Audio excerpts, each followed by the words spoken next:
हिंद जय हिंद। आज हम जानेंगे कि राष्ट्रीय कांग्रेस की स्थापना के बारे में। तो भारतीय राष्ट्रीय कांग्रेस जो है इंडियन नेशनल कांग्रेस, इसकी स्थापना कब हुई थी? इसकी स्थापना 1885 में हुई थी। ओके, 1885 में हुई थी। तो कांग्रेस की स्थापना 1885 में हुई थी। ए ओ ह्यूम के द्वारा की गई थी इसकी स्थापना। एक सेवानिवृत्त अंग्रेज शासक अधिकारी था वो थे जो ए.ओ. ह्यूम है, वो एक सेवानिवृत्त अंग्रेज प्रशासनिक अधिकारी थे जो कि अंग्रेज प्रशासनिक थे। उसका तो यही भी क्वेश्चन आ सकता है दोस्तों कि भारतीय राष्ट्रीय कांग्रेस की पहली बैठक कहाँ हुई थी? तो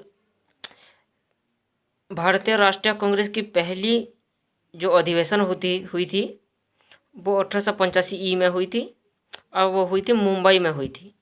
और उसकी अध्यक्षता किसने की थी? तो उसकी अध्यक्षता जो है वेमस चंद्र बनर्जी ने ही की थी। उसकी अध्यक्षता 1885 में कांग्रेस स्थापना के बाद अगले 20 वर्षों तक इस पर ऐसे गुट का प्रभाव था जिसे उदारवादी गुट कहा जाता है। तो ये उदारवादी जो गुट होते हैं उनकी जो प्रमुख नेता कौन कौन थे ये जान लीजिए। तो उदारवादी के प्रमुख नेता थे दादा भाई नौरोजी, सुरेंद्रनाथ बनर्जी, फिरोज शाह मेहता, गोविंद रानाडे, गोपाल कृष्ण गोखले, मदन मोहन मालवीय आदि। ये जो लोग थे ये उनके नेता थे। किसके नेता थे? वो उदारवादी गुट के प्रमुख नेता थे ये लोग। तो आपको याद रखना है। ये जो उदारवादी गुट जो ग्रुप थे, तो उनका लक्ष्य क्या था, उनका उद्देश्य क्या था?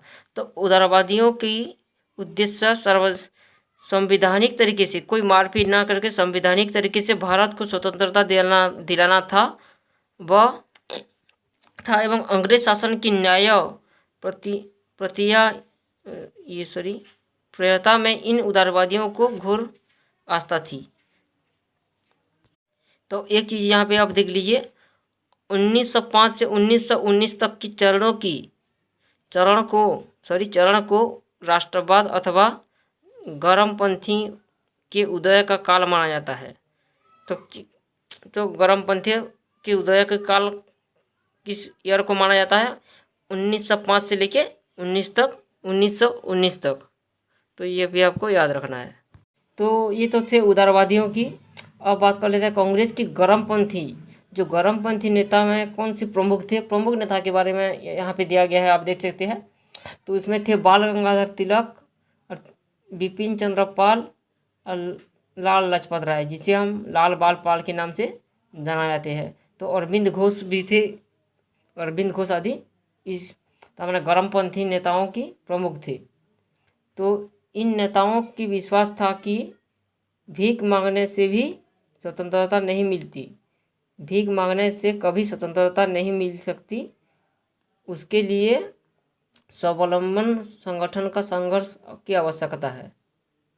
तो यही था जो कि शॉर्ट जीके था, 2-4 जीके था जो कि हमने आपको बता दिया है। Thanks you. जय हिंद।